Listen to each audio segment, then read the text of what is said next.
Salut et bienvenue sur cleboaoriginal.com. Merci de votre fidélité. C'est toujours avec un réel plaisir de vous présenter Vérité Polélé sans tricage qui aujourd'hui reçoit Monsieur Makindu Dolumingo qui est un ancien de la Pareco. La Pareco, c'est un mouvement de protestation contre le pouvoir en place actuel en République démocratique du Congo. Monsieur Makindu Dolumingo, depuis qu'il a quitté ce mouvement, rencontre plusieurs problèmes dont certaines sera évoquées dans cette émission. Donc restez connectés sur cleboaoriginal.com. Monsieur Dolumingo, bonjour. Bonjour César. Comment allez-vous? Ça va plus ou moins. On fait aller. Ok, donc comme j'ai dit tout au début de mon intervention, Monsieur Dolumingo, pourriez-vous nous expliquer qu'est-ce qui se passe avec la Pareco? Parce qu'il y a un bon nombre de personnes qui ont quitté ce mouvement, n'ont pas de problèmes comme vous. Et vous, le problème c'est quoi? En fait, il y a beaucoup de problèmes. Depuis à peu près 2012, au l'entour de 2012, quand j'ai commencé à prendre mes distances avec ce mouvement, je commençais à rencontrer quelques problèmes. Je pensais que c'était spontané, mais ça continue jusqu'aujourd'hui. Et étant donné que maintenant je commence à avoir, j'ai des problèmes de santé, j'ai tout un tas d'ennuis, j'ai des ennuis judiciaires, etc., etc., je pense qu'il est temps d'en parler publiquement. Bon, donc si on peut être un peu explicite, quel genre de problème rencontrez-vous? Alors, dans un premier temps, je suis harcelé dans la rue, des bousculades, des gens... Par qui? Là, on est quand même en Europe, on est à Paris. Vous allez pas me dire que vous marchez comme ça dans le métro, il y a des Français qui vous bousculent. Oui, tout un tas de gens, justement. Tout un tas de gens, des bousculades, des feintes, des petites choses qui des fois se terminent en bagarre. Je me suis bagarré plusieurs fois, je me suis retrouvé plusieurs fois en garde à vue. Mon domicile est régulièrement visité, c'est-à-dire malgré changement de serrure et plusieurs plaintes au commissariat, quand cela est accepté, mon domicile continue à être visité. Quand je sors de chez moi, il y a des... Maintenant, aujourd'hui, quand je sors de chez moi, il y a des choses que je ne peux plus laisser chez moi, comme des disques durs avec des données importantes dedans, des documents importants, etc. etc. Mes affaires sont détériorées chez moi, ma voiture est détériorée, et voilà quoi. Donc tout ça, ça ressemble à un harcèlement en fait. Mais, monsieur Makindu, je comprends bien. Donc tous ces problèmes-là pour vous proviennent de membres de la Pareco, c'est ça? En fait, tout a commencé quand j'ai commencé à prendre mes distances avec la Pareco. J'ai dit à l'un des anciens, comment on appelle ça, l'un des anciens chefs territoriaux, je lui ai expliqué quels étaient mes projets, tout ça, je prenais mes distances, etc. etc. Mais je lui ai expliqué que j'avais des petits problèmes, je commençais à voir qu'il se passait des choses bizarres dans la rue, des gens qui me suivaient, des gens qui me jetaient des regards bizarres, des trucs comme ça, et il n'a pas réagi. Il n'a pas réagi. Et un jour, je lui ai envoyé un SMS en lui disant, voilà, je prends mes distances avec la Pareco, je démissionne. Donc il y a des chances que vous me revoyez plus dans le mouvement. Il m'a envoyé un SMS en disant, bien bon vent. Je dis très bien. Et ça, c'était aux alentours de 2013. Mais avant ça, j'avais déjà commencé à prendre mes distances avec la Pareco suite à ce qui s'était passé. Une petite anecdote qu'il y avait eu quand l'ancien président territorial, je crois que c'est un président territorial de la Pareco, qui s'appelle Di Kanga, qui était venu chez moi, m'a convié pour un rendez-vous pour aller rencontrer Nicolas Sarkozy pour la cause congolaise. On était avec un gars qui s'appelait Augustin. Et déjà là, j'étais déjà rare au niveau des réunions de la Pareco, etc., etc. Donc on est allé à ce rendez-vous avec cette personne. Il y avait Augustin, il y avait cette personne.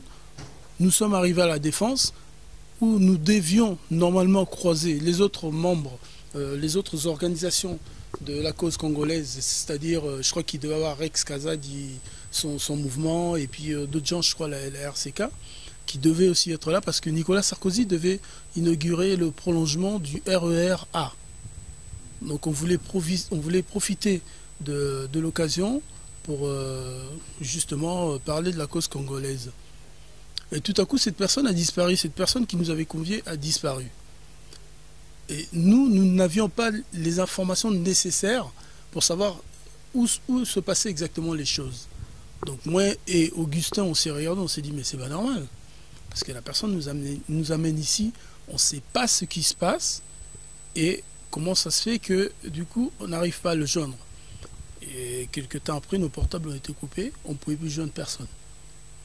Donc on se retrouvait là, à la Défense dans les halls du RER, à tourner en rond. Alors du coup on a fini par rentrer. Augustin il m'a dit écoute Alan, c'est simple, moi tu me verras plus dans ce genre de choses parce que franchement j'y vois pas clair. Et je lui ai répondu, je lui ai dit écoute c'est simple, en ce qui me concerne, j'avais déjà commencé à prendre mes distances aussi parce qu'il y a des choses que je comprends pas. J'ai l'impression que à côté du discours qui est fait, qui est militantiste, il y a autre chose, il y a des projets politiques là-dedans. Et moi je suis pas intéressé par la politique. Donc je lui ai dit il y a des chances que moi non plus tu me revois plus dans ces trucs parce que j'ai déjà pris mes distances aussi. C'est la dernière fois que j'ai vu Augustin. Depuis, j'ai jamais plus de nouvelles d'Augustin. Le même jour, aux alentours de 16 h, nos téléphones ont été réactivés. Donc j'ai eu cette personne de Di Kanga au téléphone. Je lui ai dit mais comment tu nous convies à un endroit, nous y allons pour essayer de rencontrer Sarkozy, rejoindre les autres mouvements pour essayer de plaider la cause congolaise. Et tu disparais, on ne te voit plus, on ne sait pas où tu es, et nous n'avons pas les coordonnées. Il me répond qu'il avait disparu parce que les services français le connaissent et qu'il ne voulait pas qu'il soit reconnu par les services. Bon, là, j'ai vraiment eu l'impression qu'on me prenait pour ce que je n'étais pas, quoi.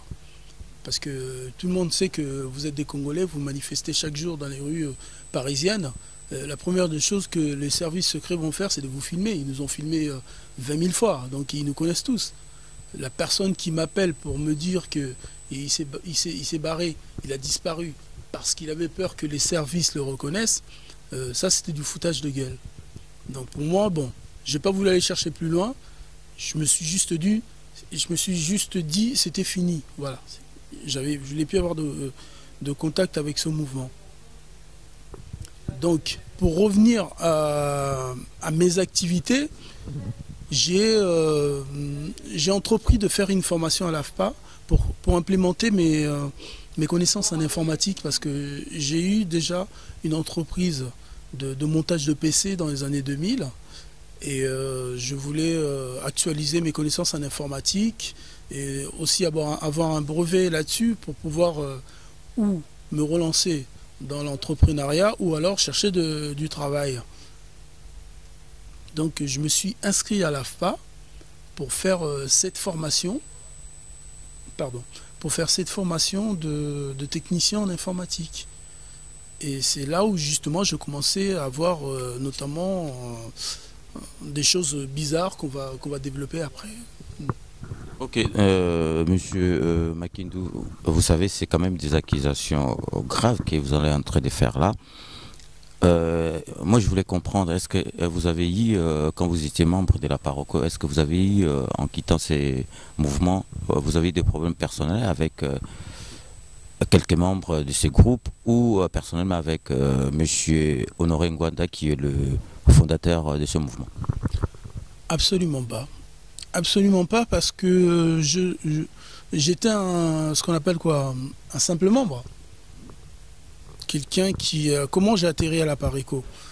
Je suis plus ou moins à l'écart. Je ne suis pas quelqu'un qui est totalement à fond dans la communauté congolaise, qui est au courant de tout ce qui se passe dans la communauté congolaise.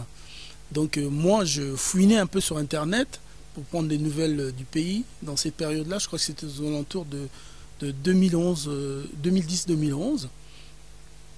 Et en regardant les nouvelles comme ça, j'allais des fois sur Digital Congo, etc. etc. Quelqu'un m'a dit non, Digital Congo, c'est un site qui est géré par le pays, tu n'auras pas les bons infos. Va plutôt sur un site qui s'appelle appareco.fr. J'ai commencé à aller sur ce site, j'ai vu les articles, j'ai vu les photos des femmes violées, des femmes... enfin, vous connaissez les photos, hein. Je pense qu'aujourd'hui, tout le monde les connaît, les photos. Les photos sont... quand vous les voyez pour la première fois, je peux vous dire que vous prenez cher, hein. Ça monte très haut. Et quand j'ai vu ces images-là, j'ai dit, c'est pas possible, ça se passe pas au Congo, ce genre de choses. Je me suis dit, non, c'est pas possible. Et j'ai commencé à régulièrement regarder ce qui se passait. Et un jour, j'ai vu une annonce où il y avait une manifestation. Je me suis dit, non, il faut que j'y aille.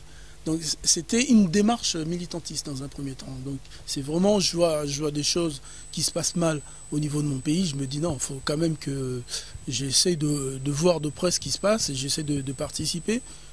Et je suis allé comme ça à cette manifestation. C'était place François 1er dans le 8e arrondissement.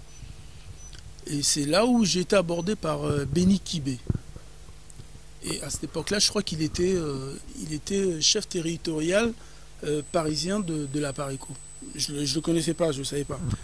Il est venu vers moi, il m'a dit bonjour, je lui ai dit bonjour. Il m'a dit je ne vous ai jamais vu dans ce genre de manifestation. Est-ce que vous faites partie d'un mouvement ou de quelque chose? Je lui ai dit non. Je dis absolument pas, je ne connais rien à tout ça. J'ai vu les images sur internet et ça m'a subjugué. Et c'est la raison pour laquelle je suis venu, pour voir et en savoir un peu plus sur ce qui se passe. Et c'est là où Béni Kibé m'a proposé, m'a dit écoute, nous faisons partie d'une association, nous nous organisons de temps en temps pour se rencontrer, il y a d'autres Congolais, et nous essayons de trouver des solutions concernant justement ce problème qui se passe au pays. Et on s'est convié à un rendez-vous d'une de ces réunions. C'était à... Monsieur Makindou, vous savez qu'on est en France, dans un pays démocratique. Quelles sont les démarches qui ont été faites à ce sujet? Tu voulais dire concernant l'harcèlement que je subis ou... Alors en fait l'histoire est longue parce que donc suite à ça j'ai adhéré à l'Appareco, j'ai fait ce que j'ai fait, d'autres gens m'ont vu sur Facebook où j'ai essayé de faire sensibiliser avec des qualités. Non, mais là on a compris monsieur Makindou, moi je me promène dans le métro, je vois des gens qui me poursuivent. Premier réflexe, c'est d'aller à la police. C'est là où je voulais en venir. Donc je pense que les gens ont vu ce que j'ai essayé de faire à travers les manifestations, à travers mon intervention sur Facebook. Il y a des choses qui ont été peut-être bien faites ou mal faites, mais en tout cas j'ai essayé de faire quelque chose. Et suite à ça, j'ai décidé de me retirer et de retourner à mes préoccupations, c'est-à-dire... essayer de reprendre mes marques dans ce que je faisais avant, la musique en tant qu'ingénieur son, dans l'informatique en tant que technicien en informatique. Et je pensais que ça allait se passer paisiblement. Je ne sais pas qu'est-ce qui s'est passé. Tout d'un coup, j'ai commencé à avoir des ennuis. On me suit dans la rue, des bousculades, des gens qui me jettent de regard, qui se retournent. Excuse-moi, pas à ces gens-là, ils sont de quelle origine? Il y a tout le monde. Des blancs, des noirs, des arabes? Absolument, absolument. J'ai des vidéos dans ma tablette, je peux te montrer. Moi je pense que c'est la preuve que ce ne sont pas que des gens de l'Appareco. Je pourrais te montrer tout à l'heure. Et justement, c'est là où je vais en venir après, à la fin. Donc, le problème a commencé au moment où j'ai pris mes distances avec l'Appareco. Donc, j'ai commencé à avoir ces problèmes-là. L'AFPA où j'ai été inscrit pour faire ma formation, pareil, il y a des gens qui apparemment devaient être des stagiaires, mais en fait des stagiaires bizarres qui faisaient exactement ce que je subissais dans la rue. Je le subissais dans une salle de formation, c'est-à-dire des regards bizarres, de gens qui se mettent à tousser fort à côté de moi, etc., etc. Le soir, quand je rentre chez moi, dans le RER, même cinéma, des gens qui toussent, qui me regardent bizarrement, enfin, tout un tas de phénomènes de ce genre-là. Et c'est vrai que les gens qui me harcèlent, ils n'ont pas un profil bien précis. C'est-à-dire que ça peut être aussi bien des noirs, ça peut être aussi bien des blancs, etc., etc. Et il suffit que je me retrouve dans une fête congolaise pour avoir 2-3 gus en face, en train de me fixer, me jeter des regards, faire des trucs, voilà, les mêmes trucs dans le même genre. Donc, pour moi, je pense qu'il y a un lien entre les deux, et je ne sais pas à quel moment les deux se rejoignent, à quel moment, c'est-à-dire les barbouzes français et les mobutistes se retrouvent, où ils retrouvent leur compte pour pouvoir agir de cette manière. Ou alors, ces gens-là de la Pareco, sachant que c'est la France, ils ne peuvent pas s'en prendre en moi directement parce que c'est le territoire français, alors ils ont demandé un coup de main au service secret ici, je ne sais pas, mais en tout cas, depuis ce moment-là, je subis du harcèlement, ce qui m'a coûté des problèmes de santé. Comme les documents que j'ai joints, il y a des rapports de cardiologue, etc., etc. J'ai 17 de tension en rapport que j'ai eu le mois dernier, et je dois suivre un traitement régulier. J'ai eu des problèmes de palpitations cardiaques, où j'ai failli avoir des attaques cardiaques plusieurs fois, à cause de tous ces problèmes-là. Les bagarres, j'ai fini en garde à vue, je suis passé en procès, etc., etc. Enfin, c'est pour dire que c'est chargé. Voilà. Donc des fois, je sors de chez moi. Dès que je sors de chez moi, le cinéma commence.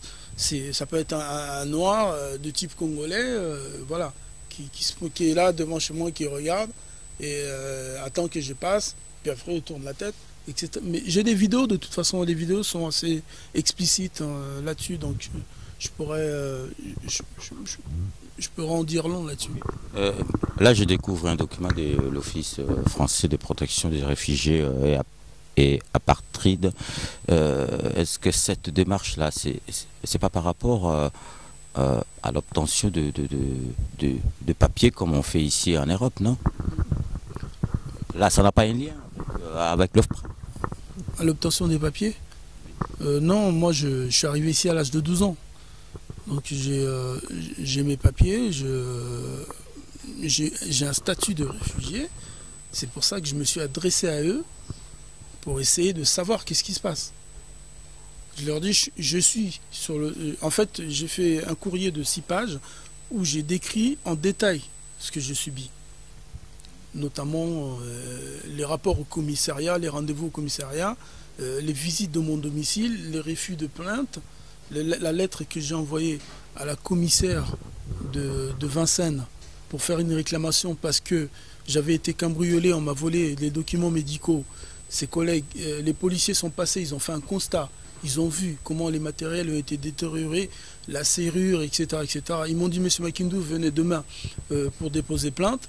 Quand je suis revenu, l'inspecteur qui m'a reçu n'a pas voulu prendre ma plainte. J'étais obligé d'écrire à la commissaire, écrire au procureur. La commissaire m'a répondu en me disant votre dossier a été transmis au procureur. Donc toutes ces choses-là, tous ces courriers-là font partie des éléments probants. L'Office français de protection des réfugiés et apatrides, je leur ai écrit pour leur mettre au courant de ce qui se passe, parce que je suis censé être sous leur protection. Parce que j'avais vu une amie, une copine qui est avocate, elle m'a dit tu devais leur écrire justement pour savoir. Et je suis allé les voir, ils m'ont dit, le chef que j'ai vu sur place, qui s'appelle Eric quelque chose, il m'a dit écoutez, écrivez-moi ça, mettez-moi tout ça sur papier, en détail, et je vais voir ce que je peux faire. Je lui ai fait le courrier, j'ai envoyé en recommandé avec accusé de réception, avec tous les éléments, notamment les rapports médicaux, les ordonnances, etc. etc. J'ai envoyé en recommandé, et en plus je suis allé sur place, je leur ai remis aussi à main propre. Et jusqu'au moment où on parle, j'ai toujours pas reçu de réponse. Okay. Monsieur Makindou, dans tout ça, là, à ces jours, vous en êtes où dans toutes ces démarches-là? Alors, au niveau des démarches, j'en suis à... C'est-à-dire que, à part les courriers que j'ai faits aux autorités compétents, notamment le maire de Vincennes, parce que ça se passe aussi dans les rues de Vincennes, l'Office français de protection des réfugiés apatrides, tout ça, etc. etc. Je continue à mettre les autorités au courant, parce que les choses qui sont faites dans la rue, qui me sont faites dans la rue, on m'envoie des femmes, des gens qui viennent, qui font des trucs comme ça. Ça fait que je rentre chez moi super en colère. Je suis tombé malade, j'ai des problèmes de tension à cause de ça. Si je finis par faire quelque chose de grave, il faudrait qu'il y ait un certain nombre de gens qui soient au courant. La démarche c'est ça. Donc je continue à accumuler des éléments de preuve de ce qui se passe, notamment des vidéos que je te transmettrai les vidéos, tu pourras regarder et en juger toi-même, et tout ce qui est à ma possession pour pouvoir justifier d'une certaine situation à un moment donné.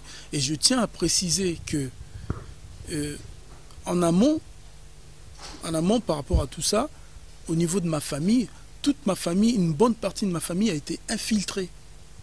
C'est-à-dire qu'au moment où je parle, une bonne partie de mes beaux-frères et belles-sœurs sont des barbouzes. Sont des barbouzes. Bouddhistes ou français, je ne sais pas, mais je peux vous dire que la plupart de mes beaux-frères et belles-sœurs jouent un rôle par rapport à ça.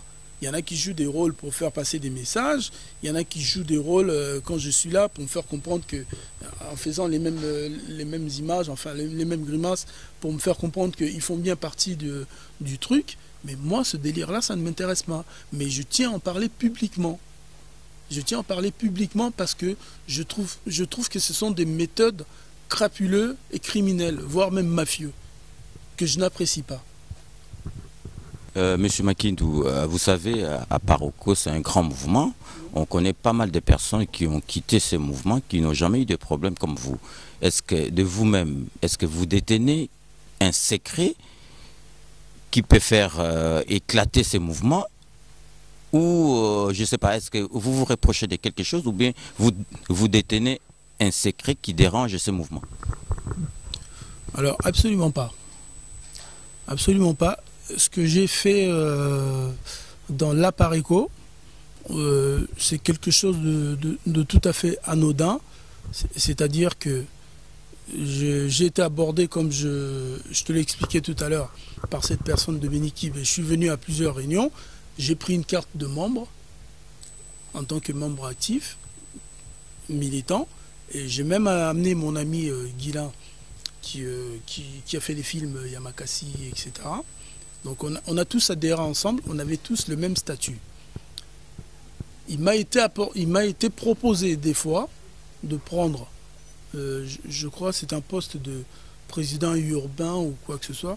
J'ai toujours refusé ce genre. C'est quand même bizarre, monsieur Makindou, qu'on vous poursuive comme ça sans raison. Justement, c'est ce que je voudrais savoir aussi. Même ces postes de responsabilité, j'ai toujours refusé être président urbain ou président machin, tout ça, parce que moi, je partais d'une optique où nous sommes à l'étranger dans une situation de militantisme. Donc on n'est pas au pays avec des pouvoirs et des postes et des hiérarchies.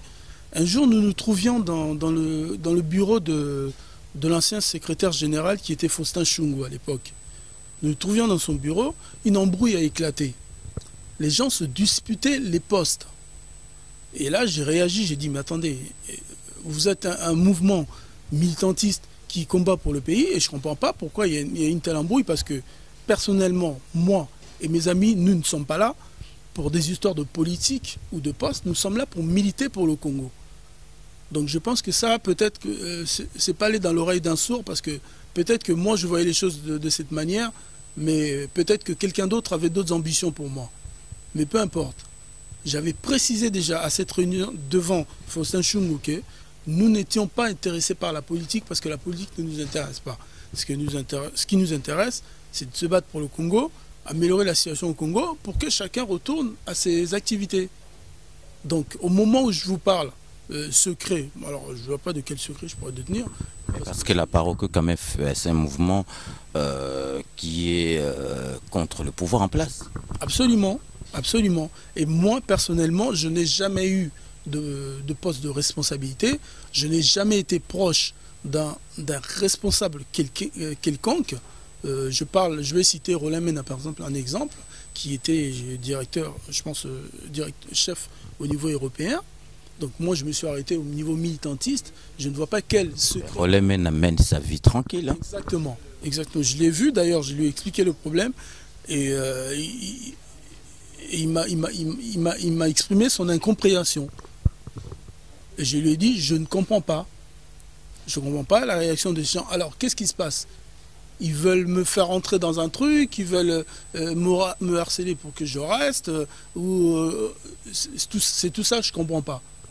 Mais tout est-il que je continue à être harcelé jusqu'à aujourd'hui et que j'ai des problèmes de santé à cause de toutes ces histoires, etc.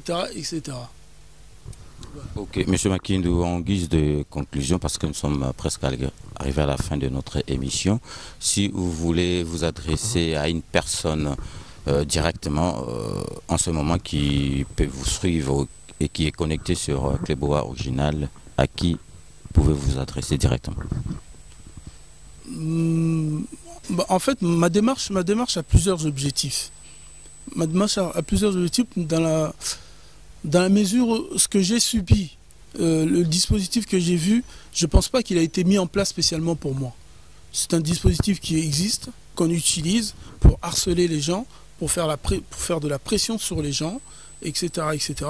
Et d'autres gens pourraient peut-être en être victimes. Mais moi, ce que je ne comprends pas, M. Makindou, vous étiez un membre ordinaire. Absolument. Mais comment ça se passe? Bon, bah, c'est un peu... En tout cas, excusez-moi, c'est un peu compliqué. Hein. On pourrait voir ça comme ça, on pourrait voir ça de manière compliquée, parce que on n'a pas la réponse à la question pourquoi moi. C'est la question que je me pose moi depuis le début de ce problème. Je dis pourquoi moi? Pourquoi on me harcèle? C'est ça que je ne comprends pas. Pourquoi visiter mon domicile? Pourquoi me faire du harcèlement dans la rue, me suivre dans la rue, me suivre sur la route, etc. etc. Effacer des données sur mon ordinateur, trafiquer des trucs sur mon ordinateur, etc. etc. Pourquoi? C'est du harcèlement. C'est du harcèlement. Alors je n'ai pas la... Si je pouvais dire, je savais pourquoi moi, avant de vous le dire, je réagirais déjà. Donc la position dans laquelle je suis aujourd'hui, c'est celui d'accumuler des preuves et d'entamer une procédure en justice. Donc tout ce que je peux dire aujourd'hui, c'est que quoi qu'il en soit, je ferai tout pour traduire ces gens en justice. Avec tous les documents et toutes les preuves que je suis en train d'accumuler, je ferai tout ce qui est en mon pouvoir. Et d'ailleurs, j'ai du mal à trouver du travail, etc., etc. Enfin, il y a tout un tas de choses. Donc, ce que je veux dire, c'est que j'ai l'impression qu'il y a un mélange entre les services secrets français, la Pareco, etc., etc., et tout un tas de gens qui travaillent ensemble, et d'autres qui se couvrent, qui se cachent derrière les autres pour masquer le harcèlement, pour qu'on ne puisse pas les viser directement. Mais moi, de toute façon, tout ce qu'il en est, c'est que je vais accumuler les preuves et tout faire pour traduire ces gens en justice. Les vidéos, ceux qui veulent, tu mettras mon email si tu veux, César, sur la vidéo. Ceux qui veulent avoir des copies des vidéos que j'ai et des documents, ils peuvent m'envoyer un email, je leur enverrai les emails. Les plaintes que j'ai déposées. Ou bien vous nous enverrez directement vos vidéos et puis nous allons chanter avec cette émission. Absolument, absolument. Mais n'hésitez pas à mettre mon email pour ceux qui veulent obtenir certains documents et des vidéos. Je m'engage à le leur transmettre, qu'ils jugent par eux-mêmes. Que chacun puisse juger pour savoir si c'est normal. Ces genres de choses sont normaux. Ce n'est pas normal. Donc c'est la raison pour laquelle, déjà dans un premier temps, je tiens à en parler publiquement. Parce que je pense que d'autres gens pourraient être victimes de ce genre de harcèlement. D'autres jeunes pourraient être victimes de ce genre de harcèlement. Et il ne faut pas garder ça pour soi-même.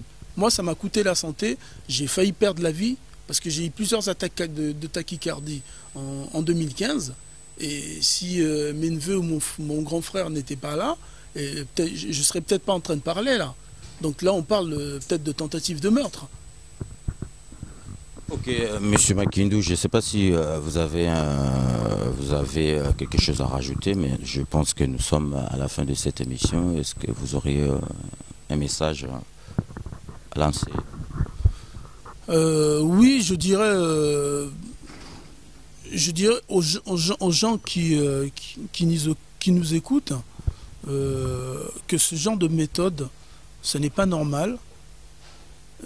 Ça relève de la crapulosité du criminel, c'est de l'ordre, voire même mafieux. Ce sont des méthodes dégueulasses, s'introduire chez les gens, fouiller dans leurs affaires. Je ne sais même pas s'il y a des micros chez moi ou quoi que ce soit, parce que les mecs sont synchro dès que j'ai 200 chez moi. Donc que les gens écoutent ce que j'ai dit, et s'ils veulent des documents, qu'ils n'hésitent pas à me contacter. D'accord? Et qui jugent par eux-mêmes. Par eux-mêmes qui jugent par rapport à ce que je dis. Voilà. Et je voulais te remercier de m'avoir accordé l'interview pour pouvoir diffuser ça, parce qu'il est important que les gens qui nous regardent sachent ce qui se passe des fois. On n'entend plus parler de certaines personnes. C'est vrai que je suis plus active dans tout ce qui est manifestation, etc., etc., etc. Mais depuis plus de 3 ou 4 ans, je subis ce genre de choses. Donc il était important pour moi d'en parler publiquement. Je te remercie. Ok, c'est nous aussi qui vous remercie d'avoir choisi cleboaoriginal.com pour faire part à ta démarche auprès de milliers des internautes qui nous suivent en ce moment. C'est ainsi que s'achève cette émission. Merci d'avoir suivi et à très bientôt sur cleboaoriginal.com.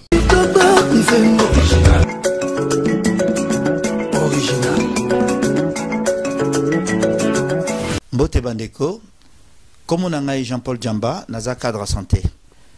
Donc, to bandokuta na désormais na site cleboaoriginal.com une fois par semaine pour tout le la santé. Tout le la santé na biso en général. Pour la communauté na biso, moi ba négligence c'est moi mingi. Pour romona mutu à cause la ti na suka à comme maladie. Or, soka ça la prévention. Cause la maladie. Donc, to bandolobe la maladie nyonso oezo zwa communauté na biso. Tokolobela ba AVC, tokolobela hypertension, diabète, naba cancer, naba maladie nyonso, naba question au moment de tout na biso, tokokozongisa à travers émission. Voilà.